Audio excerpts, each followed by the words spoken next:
रामनगर नाम के एक छोटे से गांव में एक गरीब मछुआरा रहता था जिसका नाम था पीताम्बर। पीताम्बर ने पूरी जिंदगी मेहनत करके एक छोटा सा घर बनाया था, लेकिन उम्र के साथ वो इतना कमजोर हो गया कि उसमें अब काम करने की ताकत नहीं रही। इसलिए उसने मछली पकड़ने का काम छोड़कर घर पर आराम करने का फैसला किया। लेकिन घर में वही अकेला कमाने वाला था। उसका इकलौता बेटा आनंद एक आलसी और कामचोर लड़का था जो कोई काम नहीं करता था। वक्त के साथ पीताम्बर आनंद से चिढ़ने लगा। देखो, अब मेरी तो उम्र हो रही है विमला। अब मुझे थोड़ा आराम चाहिए। अपने बेटे से कहो कि कोई अच्छा काम ढूंढ ले। मैंने पूरी जिंदगी मेहनत की है, अब उसकी भी तो कुछ जिम्मेदारी बनती है कि नहीं बनती है। तो ये बात मुझसे क्यों कह रहे हो? अपने बेटे को खुद समझाओ। मैं तो कई बार कह चुकी हूँ। ओहो, मैंने आप दोनों से कितनी बार कहा है, मुझे 2 लाख रुपए दे दो, मैं एक व्यापार शुरू करूंगा, फिर सब सही हो जाएगा। आप सुनते ही नहीं हो मेरी बात। अरे क्या नहीं सुनते हो? क्या पैसे पेड़ पर उगते हैं तो तुमने कहा और हम दे दें? गजब बात करते हो तुम। वाह, मैं कुछ कहूँ तो गजब, और तुमने पूरी जिंदगी नदी में घूम घूम कर मछली पकड़ी है, उसका क्या? खूब पैसे कमाए हैं, मुझे पता है। और अब जब मैं कुछ करना चाहता हूँ तो तुम मेरा साथ नहीं दे रहे हो। अरे अगर इतना ही शौक है व्यापार करने का तो पहले खुद कमाओ और फिर उस पैसे से व्यापार करो। अरे ये तो सुनो, मेरे दोस्त भानु के पिताजी ने उसे 4 लाख रुपए दिए हैं व्यापार के लिए, और तुमने क्या किया मेरे लिए? हैं, बात करते हैं, तुम तो मेरे बाप कहलाने लायक भी नहीं हो। ये कहकर आनंद खाना छोड़कर घर से बाहर चला जाता है। बेटे के मुंह से ऐसी बात सुनकर बूढ़ा पीताम्बर बहुत आहत होता है।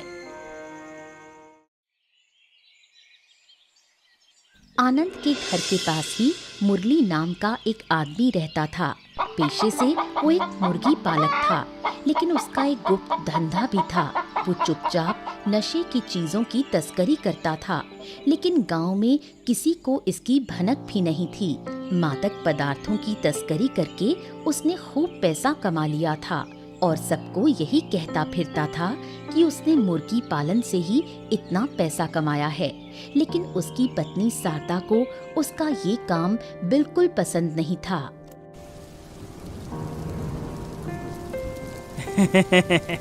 सुनती हो? अरे सुनो जी, देखो तो कितनी बड़ी इंग्लिश मछली लाया हूँ। बारिश के मौसम में मछली खाने का मजा ही अलग है। पता है, आज मैं बाजार गया और ये मछली दिख गई, बस मैंने तुरंत ले ली। इतनी बड़ी मछली? इसकी कीमत तो बहुत ज्यादा होगी। बिना जरूरत के इतने पैसे क्यों खर्च किए? बड़े दिल वाले लोग ही बड़ी बड़ी चीजें खरीदते हैं, और वैसे भी सिर्फ 1300 रुपए तो लगे हैं। मेरे लिए 1300 रुपए कुछ भी नहीं है सरदार। हाँ, क्योंकि पाप का काम करके जो पैसे का ढेर लगा रहे हो, अब तुम्हारे लिए 1000-2000 कोई मायने नहीं रखते। हो, तुम फिर वही बातें दोहरा रही हो। तुम पाप करोगे लेकिन मैं कुछ नहीं कह सकती।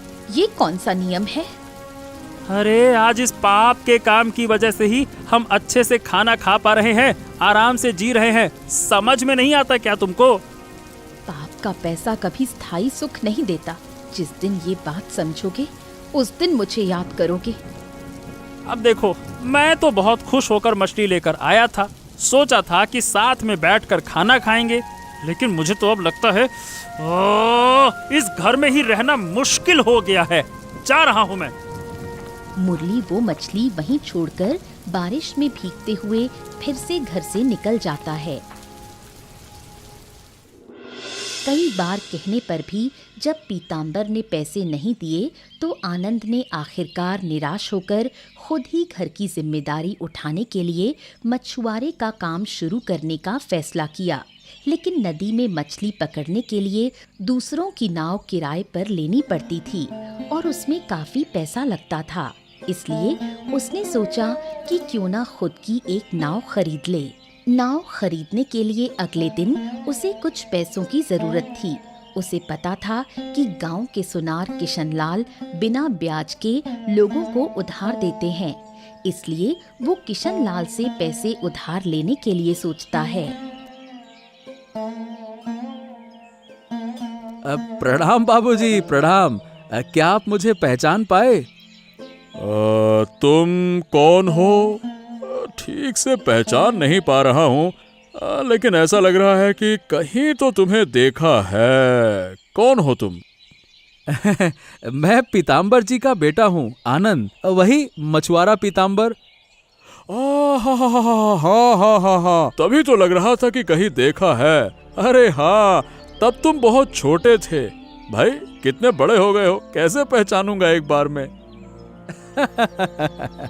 अब बस सब आपका आशीर्वाद है। अब क्या है कि पिताजी बूढ़े हो गए हैं, इसीलिए अब मैं उनकी जगह मछुआरे का काम करूंगा।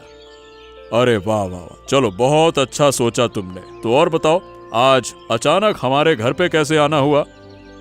अब जैसा कि आप जानते हैं, नदी में जो मछुआरे नाव देते हैं वो बहुत ज्यादा किराया लेते हैं। अब तो मैंने सोचा कि क्यों ना मैं खुद की नाव ही खरीद लेता हूँ और साथ में एक नाविक को तनख्वाह पे रख लेता हूँ। अरे वाह, विचार तो तुम्हारा बहुत अच्छा है और इसमें तुम्हारे काफी पैसे भी बचेंगे। हाँ, लेकिन मैं क्या कह रहा था कि मुझे नाव खरीदने के लिए थोड़े पैसों की जरूरत है। अगर आप मुझे कुछ पैसे उधार दे दें तो ज्यादा नहीं, मैं 5 महीने में लौटा दूंगा। अरे कोई बात नहीं बेटा, तुम एक काम करो, कल आकर मुझसे पैसे ले जाना और जब भी जरूरत पड़े हमेशा याद रखना मैं तुम्हारे साथ हूँ, है ना? हाँ, कल आना, जाओ।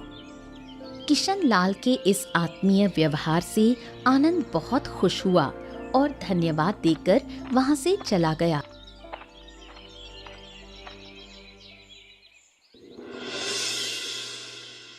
अचानक बेटे को घर की जिम्मेदारी संभालते देखकर बिमला और पीताम्बर बहुत खुश हो जाते हैं। आनंद ने परिवार को सहारा देना शुरू कर दिया, ये सोचकर दोनों निश्चिंत हो जाते हैं। पीताम्बर अब घर पर आराम करने लगता है। बिमला की इच्छा होती है कि घर की सुख शांति और समृद्धि के लिए वो तारकेश्वर जाकर पूजा करे। देखा, हमारे बेटे को तुम कितना डांटते थे, लेकिन अब वही पूरे घर की जिम्मेदारी संभाल रहा है। समझदार बेटे की तरह सब कुछ अपने कंधों पर ले लिया है। अरे बाप की डांट में भी प्यार छिपा होता है, ये बात तुम्हें नहीं पता क्या? लेकिन सच कहूँ तो मैंने कभी सोचा भी नहीं था कि मेरा बेटा इतना बदल जाएगा। सुनो ना, कई सालों से मेरे मन में एक अधूरी इच्छा जमा है। हाँ हाँ, कहो ना, क्या है तुम्हारी अधूरी इच्छा? अगर मेरे बस में होगी तो जरूर पूरा करने की कोशिश करूंगा। अब तो तुम्हारे ऊपर किसी काम का बोझ भी नहीं है। हम दोनों भी बूढ़े हो चले हैं। अगर हम कुछ दिन तारकेश्वर जाकर पूजा कराएं तो बहुत अच्छा लगेगा। तो चलो ना। हाँ, ऐसी ही एक इच्छा मेरी भी बहुत दिनों से है। अगर तारकेश्वर जाकर कुछ दिन रुक पाते तो मन की सारी बेचैनी दूर हो जाती। आनंद तो है ही, वो घर की देखभाल अच्छे से कर लेगा और खाने पीने के लिए मैं पड़ोस की शारदा को कह दूंगी कि जितना अपने लिए बनाए थोड़ा आनंद के लिए भी दे दे। एक बार आनंद से बात कर लो, अगर उसे कोई आपत्ति ना हो तो हम 2-4 दिन में निकल सकते हैं। क्या कहती हो? मुझे अपने बेटे की फितरत अच्छे से पता है, वो कभी हमें तारकेश्वर जाने से मना नहीं करेगा। अब देखो, तारकेश्वर से लौटकर आनंद के लिए एक अच्छी सी लड़की देखकर उसकी शादी कर देंगे। अगर वो भी हो जाए तो फिर मैं पूरी तरह से निश्चिंत हो जाऊंगा। बिमला और पीताम्बर दोनों अपने आने वाले दिनों में सुख की झलक देखने लगते हैं और नए सिरे से जिंदगी की योजना बनाने लगते हैं। आनंद का बचपन का दोस्त था भानु। आनंद उस पर आंख मूंदकर विश्वास करता था। उम्र में कुछ फर्क होने के बावजूद दोनों में गहरी समझदारी थी।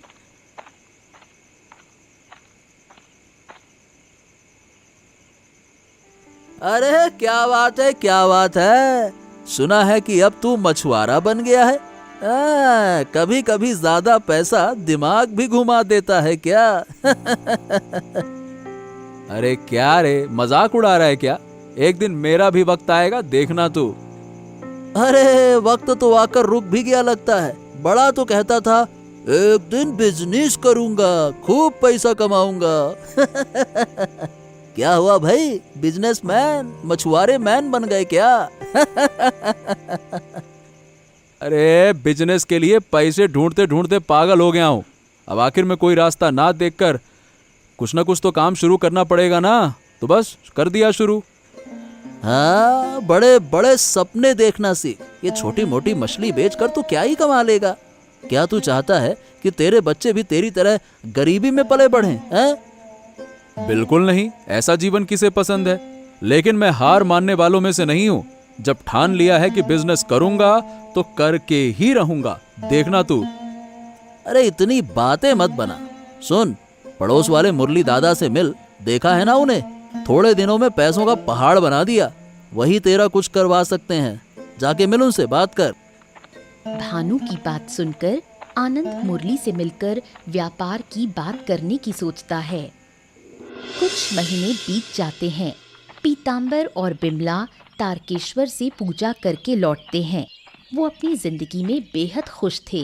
पीतांबर के पुराने दोस्त किशन लाल से उसकी अच्छी दोस्ती थी। वो अक्सर साथ बैठकर बातें करते थे। एक शाम वो ऐसे ही आंगन में बैठकर बातें कर रहे थे। तेरे बेटे आनंद को वैसे तो मैं बहुत समझदार मानता हूँ, लेकिन तूने उसे मछली बेचने की नौकरी करने दी। उसकी जो अकल है वो तो किसी भी अच्छे दफ्तर में आराम से नौकरी पा सकता था। उसके मन में तो बिजनेस करने का सपना था, लेकिन मेरी हालत तो तू जानता ही है। मैं तेरे जैसा अमीर तो हूं नहीं कि लाखों खर्च कर दूं उसके लिए। बस तभी तो मैंने कहा था कि थोड़ा बहुत पैसा लगाकर मेरे साथ सोने का कारोबार शुरू कर। आज तू भी आराम से जिंदगी जी रहा होता और आनंद कहीं ऊंचाई पर होता, मतलब जहां होना चाहिए था वहां होता। हाँ, अब क्या कहें, जिंदगी में कई बार हम समझे बिना बहुत गलतियां कर बैठते हैं और जब तक समझ में आता है बहुत देर हो जाती है। अब मैं जोखिम नहीं लेना चाहता था, लेकिन क्या कहूं, अब पछताता हूं कि क्यों जोखिम नहीं लिया। अच्छा चल, ये सारी बातें छोड़। बीते हुए कल को लेकर पछताने के सिवा दुख के कुछ हाथ नहीं लगता। अब जो किस्मत में लिखा था वही हुआ, इसमें किसी का हाथ नहीं है। हाँ, लेकिन कभी कभी खुद को एक नाकाम पिता जैसा महसूस करता हूँ। मेरी कुछ पुरानी गलतियां आज मेरे बेटे के लिए सजा बन गई हैं। इतना दुखी मत हो। गलती तो देख हर इंसान से होती है, लेकिन उसे महसूस करना बहुत कम लोगों के बस की बात है। आनंद एक बहुत मेहनती लड़का है। अगर ऐसे ही मन लगाकर काम करता रहा तो उसका भविष्य बहुत उज्जवल होगा, समझा? हाँ, अब धीरे धीरे हमारे घर में शांति लौट रही है। अब मैं बस यही प्रार्थना करता हूँ कि ये शांति बनी रहे। सुनो, बीते हुए कल से निकलकर अपने आज पर ध्यान दो और आने वाले कल की तैयारी करो, समझे? दोनों चुपचाप बैठे रहते हैं। रात का अंधेरा गहराने लगता है। चारों तरफ झींगुरों की आवाज गूंजने लगती है। आनंद मुरली से व्यापार की बात करने उसके घर जाता है, लेकिन मुरली उस वक्त घर पर नहीं होता। शारदा घर से बाहर आकर आनंद से उसकी आने की वजह पूछती है। तुम तो कभी हमारे घर नहीं आते, आज अचानक कैसे आना हुआ? वो क्या है कि मुरली दादा से एक जरूरी बात करनी थी, लेकिन वो घर पर नहीं है, तो अब मैं चलता हूँ। जब वो घर पर होंगे तब आ जाऊंगा। ऐसी क्या खास बात है जो तुम उन्हें ही बताना चाहते हो? वो कुछ नहीं, दरअसल क्या है कि मेरे दोस्त भानु से मैंने सुना कि मुरली दादा कोई बिजनेस करते हैं और उसी से उन्होंने अपनी किस्मत बदल ली, तो मैं भी उनसे इस बारे में बात करना चाहता था। क्या तुम्हें पता है वो किस तरह का बिजनेस करता है? मुझे नहीं लगता कि अगर तुम सच जान जाओगे तो उनसे बात करना चाहोगे। अच्छा, ऐसा क्या काम करते हैं वो? खुलकर तो नहीं कह सकती, ये मेरे पति का अपमान होगा, लेकिन इतना जरूर कहूंगी, उनका काम पूरी तरह से गैर कानूनी है। लेकिन मैंने तो सुना था कि मुरली दादा मुर्गी फार्म का बिजनेस करते हैं, तो क्या ये सब झूठ है? फार्म का काम तो बस दिखावे के लिए है, सच्चाई तो एकदम उल्टी है। मेरा निवेदन है कि तुम इस पाप के काम में मत पड़ो।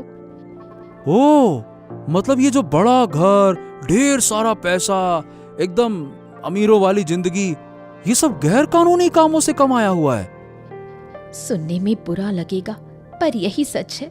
मैंने उसे कई बार समझाने की कोशिश की, लेकिन वो मेरी एक नहीं सुनता।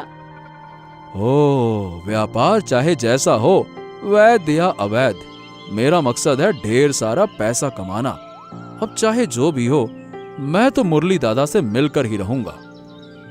शारदा की चेतावनी के बावजूद आनंद के दिल में भी मुरली की तरह पैसे का लोभ घर कर जाता है। वो मुरली के साथ उसके काम में जुड़ने का मन बना लेता है। भानु आनंद का अच्छा दोस्त था, लेकिन पीतांबर और बिमला दोनों ही भानु को पसंद नहीं करते थे। उन्हें लगता था कि भानु हमेशा आनंद को गलत सलाह देता है।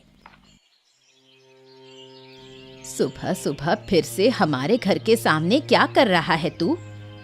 अरे, मैं तो आनंद से मिलने आया था काकी। क्या वो अभी सो रहा है क्या? आनंद क्या तेरे जैसा बेकार है जो दिन भर सोता रहेगा? वो तो सुबह सुबह ही नदी की ओर चला गया, रात से पहले नहीं लौटेगा। ओह, ठीक है। मतलब वैसे तो हम दोनों ने साथ में जाने की बात की थी, पता नहीं मुझे छोड़कर कैसे चला गया वो। क्या आनंद के पास कोई और काम नहीं है कि तेरा इंतजार करता रहेगा? और वैसे भी तेरे साथ उसका इतना क्या खास रिश्ता है? अरे काकी, आनंद तो मेरा बचपन का दोस्त है, उसके साथ मेरा रिश्ता क्यों नहीं होगा? जब आनंद स्कूल में दाखिला ले चुका था, तब तू पैदा भी नहीं हुआ था, फिर कैसे हुआ बचपन का दोस्त? काकी, दोस्ती क्या उम्र देखकर होती है क्या? दोस्ती तो बस हो जाती है, दिल से होती है दोस्ती। मेरा बेटा अभी अभी अपने पैरों पर खड़ा होने की कोशिश कर रहा है, अब तू उससे थोड़ी दूरी बना कर रह। अब मुझे तो खुशी है कि वो अपने भविष्य के बारे में सोच रहा है, क्या मैं उसे रोक रहा हूँ क्या? अब समय है कि वो काम करे, जीवन बनाए, तू जो उसे गलत सलाह देता है। देखो काकी, ऐसा है कि अपने बेटे पर गर्व करना बहुत अच्छी बात है, लेकिन उसके लिए मुझे नीचे दिखाने की क्या जरूरत है? और तुम्हारा बेटा भी कोई दूध का धुला नहीं है, समय आने पर सब पता चल जाएगा। बकवास है सब, बात करते हैं। हाँ, मैं गलत सलाह दे रहा हूँ। विमला की बातों से आहत होकर भानु वहां से चला जाता है। विमला उसकी बातें सुनकर हैरान और चिंतित हो जाती है। कई दिनों तक मुरली से मुलाकात न हो पाने के बाद एक दिन आनंद की उससे मुलाकात हो जाती है। जब वो अपने व्यापार के काम से लौट रहा होता है, आनंद उसे अपने इरादे बताता है, जिससे मुरली बहुत खुश होता है और उसे चाय की दुकान पर ले जाकर पूरी योजना समझाता है। तो जब तू खुद इस काम में शामिल होना चाहता है, तो मैं तुझे मना करके तेरा दिल नहीं तोड़ना चाहता। ठीक है, ठीक है, ठीक है, लेकिन पहले तुझे सब कुछ ठीक से समझना होगा। अरे दादा, मुझे जो करना होगा मैं सब करने को तैयार हूँ, मुझे तो सिर्फ पैसा चाहिए। सुन, इस धंधे में सभी पैसे के लिए आते हैं, लेकिन काम बहुत सावधानी से करना होगा। बेटा, पकड़े गए ना तो बड़ी मुसीबत हो सकती है, समझ रहा है ना? हाँ दादा, मैं समझ रहा हूँ। आप तो ये बताइए कि मुझे करना क्या होगा? अब बहुत कुछ नहीं। नदी के रास्ते शहर से जहाज के जरिए माल आएगा। गांव में कई जगह शराब की दुकानें हैं, कहाँ हैं वो सब मैं तुझे बाद में बताऊंगा। तुझे बस माल को जहाज से उठाकर दुकानों तक पहुंचाना होगा, समझा? क्या बात कर रहे हैं? बस अगर मैंने ये काम अच्छे से किया तो मैं भी आपकी तरह बहुत सारा पैसा कमा सकूंगा ना? अरे हाँ रे, बिल्कुल कमाएगा, एकदम निश्चित बात है। 1 महीने में तो इतना कमा लेगा जितना 5 से 6 महीने मजदूरी करके भी नहीं कमा पाएगा। हाँ। हाँ, ऐसा तो ठीक है। मैं और इंतजार नहीं करना चाहता। जितनी जल्दी हो सके मैं काम शुरू करना चाहता हूँ। हाँ तो ठीक है, कल सुबह तू मेरे घर आ जाना, मैं तुझे सब कुछ समझा दूंगा। कल से तू काम पर लग जा, ठीक है ना? मुरली की बातों में फंसकर आनंद उसके व्यापार में शामिल होने का फैसला कर लेता है और लाखों कमाकर शानो शौकत की जिंदगी जीने के सपने देखने लगता है।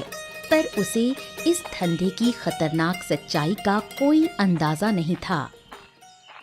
भानु की बातों के बाद विमला आनंद को लेकर चिंता में डूब जाती है। वो चुप हो जाती है और सारा दिन सिर्फ अपने बेटे के भविष्य को लेकर परेशान रहती है।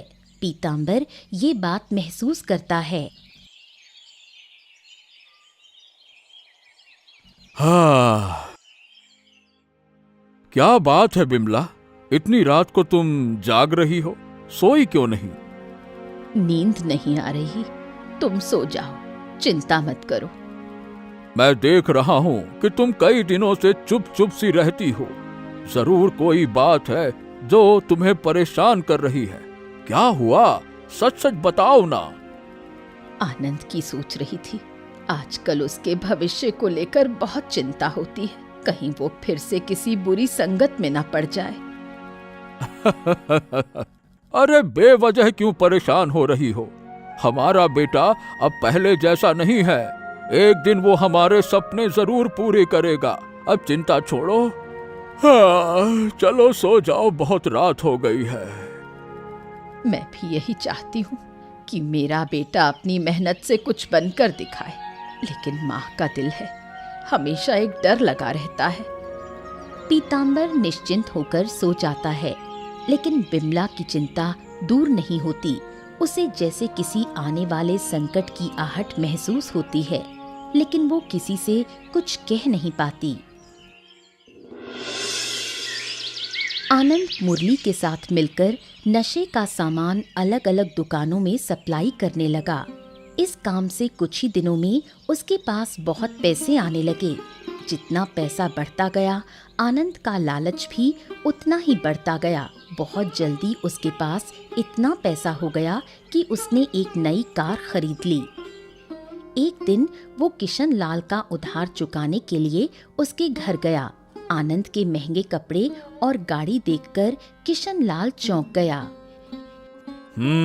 तुम्हारी ये तरक्की देखकर मुझे बहुत खुशी हो रही है, लेकिन मन में एक सवाल बार बार उठ रहा है। अगर दिल में कोई सवाल है तो उसे छुपाना नहीं चाहिए। अरे पूछिए पूछिए पूछिए। ये बताओ, तुम्हारे पिता सारी उम्र दूसरों के लिए काम करते रहे और 2 वक्त की रोटी के अलावा और कुछ तो हासिल कर नहीं सके, और तुम सिर्फ 6 महीने में मछुआरे का काम करके इतनी महंगी गाड़ी कैसे खरीद सकते हो? तो बात यह है कि जिंदगी में ना सिर्फ गधे की तरह मेहनत करने से कुछ नहीं होता, थोड़ी अकल भी लगानी पड़ती है। और बस मैंने वही थोड़ी सी अकल लगाई है। अपनी समझ और मेहनत से मैंने सब हासिल कर लिया। अच्छा, सिर्फ मछली पकड़कर 6 महीने में इतनी महंगी गाड़ी और ऐसे कपड़े? ना ना ना ना ना, कुछ तो गड़बड़ है। जरूर इसके पीछे कोई राज है। देखो काका, ऐसा है, जो लोग बड़ा बनना चाहते हैं ना, खुद भगवान उनकी मदद करता है। और मेरा भाग्य भी मेरे साथ था, तो आप देखो कैसा कमाल हो गया। हाँ, वो तो मैं देख ही रहा हूँ। तुमने अपने पिता के रास्ते पर ना चलते हुए अपनी मेहनत से ये मुकाम हासिल किया है। ये सुनकर मुझे बहुत अच्छा लगा। चलो, आशीर्वाद है, आशीर्वाद है। ऐसे ही और सफल बनते जाओ। चलो, मैं चलता हूँ। हाँ ठीक है ठीक है, अब मुझे भी एक जरूरी काम से जाना है, आज्ञा दीजिए। हाँ हाँ ठीक है ठीक है, जाओ जाओ। फिर भी वक्त मिले तो आकर मिलना जरूर, है ना? हाँ।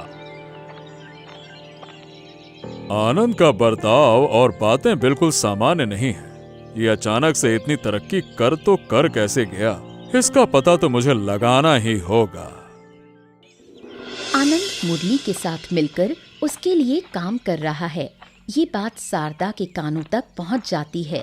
ये सुनते ही शारदा दौड़कर आनंद की माँ बिमला के पास जाती है और उसे सारी सच्चाई बता देती है। सब सुनकर बिमला के ऊपर जैसे आसमान टूट पड़ा।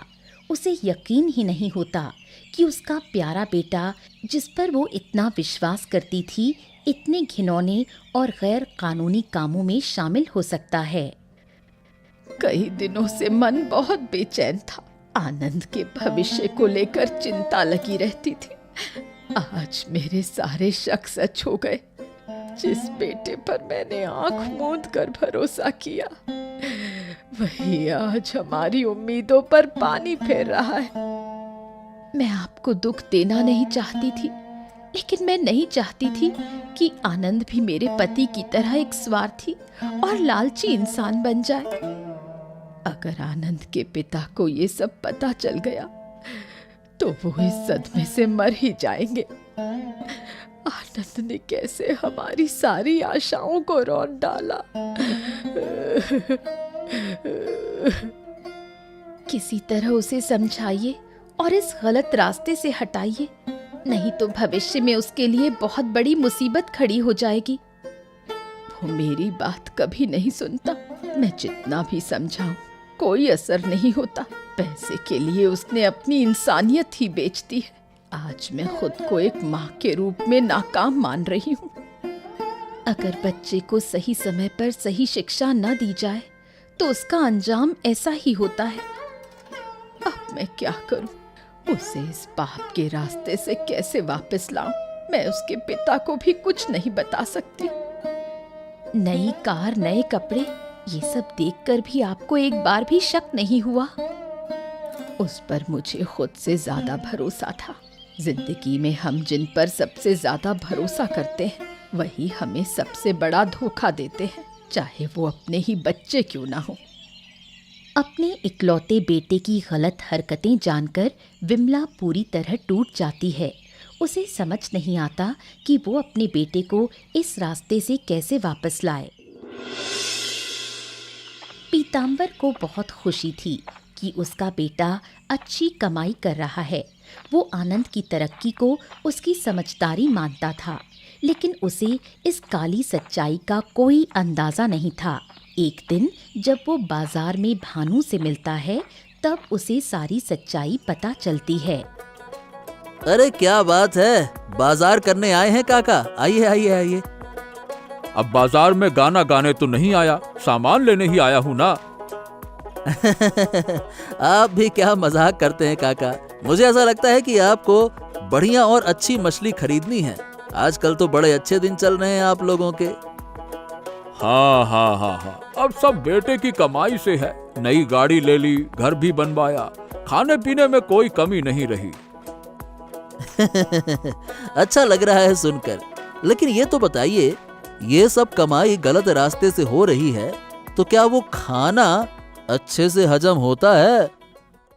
अरे एक थप्पड़ मार कर तेरा मुंह तोड़ दूंगा। मेरे बेटे की कमाई गलत कैसे कह रहा है तू, है? जिस थप्पड़ की बात कर रहे हो ना काका, जाकर वो अपने बेटे को मारना और पूछिए कि उसकी कमाई कहां से आ रही है। बात करते हैं। तो मेरी भी बात कान खोल के सुन ले।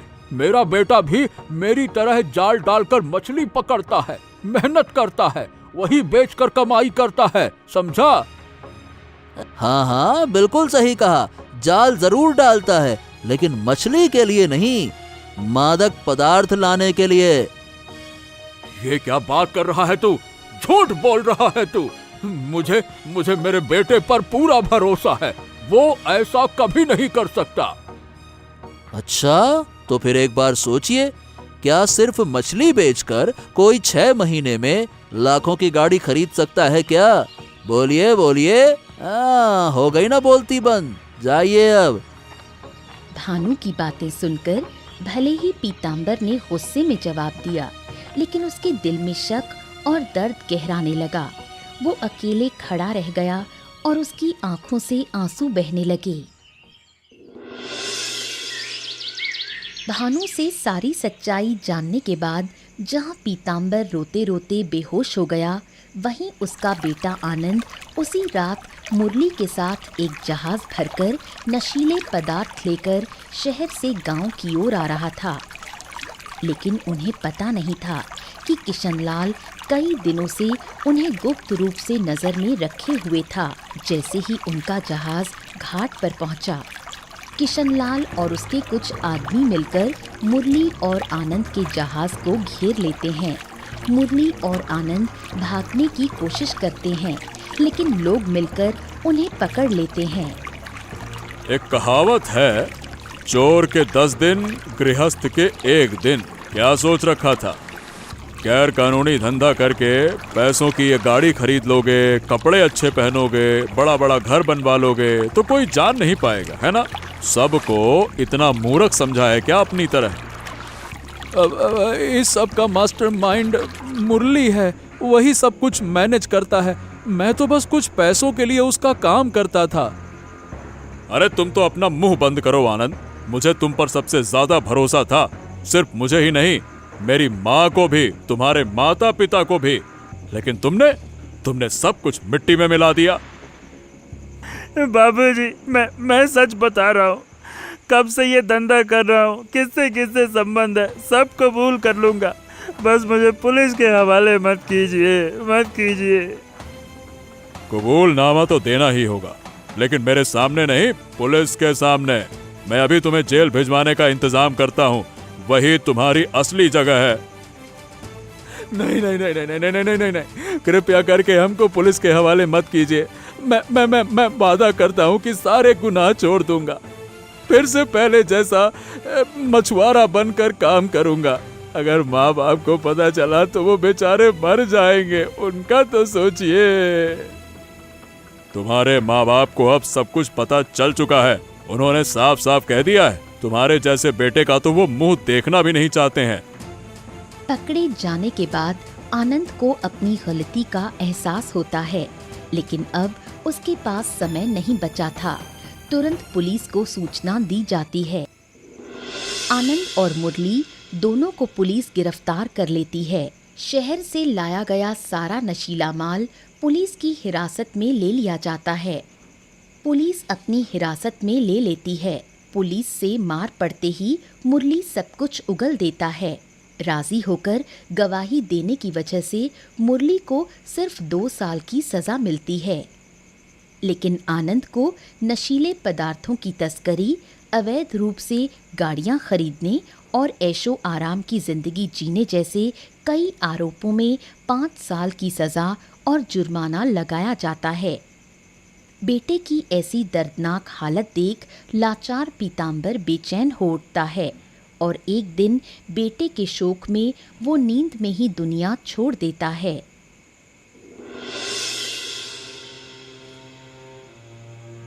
बस कुछ दिन से ही तो आनंद घर का सहारा बनने लगा था। हम खुशी खुशी तारकेश्वर भी गए थे। घर की सुख शांति और समृद्धि के लिए प्रार्थना की थी, लेकिन देखो सब कुछ खत्म हो गया। इंसान की जिंदगी में कई बार ऐसी अनचाही आंधियां आती हैं जो उसकी छोटी छोटी खुशियों को उखाड़ कर ले जाती हैं, लेकिन इस वजह से टूट जाना ठीक नहीं। जिंदगी को आगे बढ़ाना ही होता है। अब इस जीवन का क्या करूं, किसके लिए जीऊं? जिस समय तुम्हारे काका की मुझे सबसे ज्यादा जरूरत थी, उसी वक्त वो मुझे छोड़कर इस पार से उस पार चले गए। मैं आपके दर्द को पूरी तरह महसूस कर सकती हूँ। मुझे देखिए, सुखी परिवार था, लेकिन मेरे पति के पापों ने आज उस घर को नर्क बना दिया है। साथ ही आपका जीवन भी तबाह कर दिया। साफ सुथरे कामों में भले ही ज्यादा पैसा ना मिले, लेकिन उस पैसे में एक पवित्रता होती है। सच्ची कमाई में एक सुकून होता है जो पाप के करोड़ों में भी नहीं होता। काश दुनिया के सारे लोग ये बात समझते तो दुनिया में इतनी अराजकता, भ्रष्टाचार और अशांति नहीं होती। अगर आनंद फिर कभी लौट भी आए, मैं ऐसा बेटा नहीं चाहती। किसी और को दोष देने से क्या फायदा जब मेरे अपने खून में ही गंदगी हो। विमला और शारदा दोनों फैसला करती हैं कि चाहे मुरली और आनंद अपने किए की सजा भुगत कर लौटें, वो उन्हें फिर अपने जीवन में जगह नहीं देंगी। चारों ओर एक अजीब सी चुप्पी छा जाती है। प्रकृति जैसे कोई काला बेरहम खेल खेल रही हो। दूर एक पेड़ पर लक्ष्मी माँ का उल्लू बोलने लगता है। रात का काला अंधकार उनके अंधेरे जीवन को और भी गहरा कर देता है।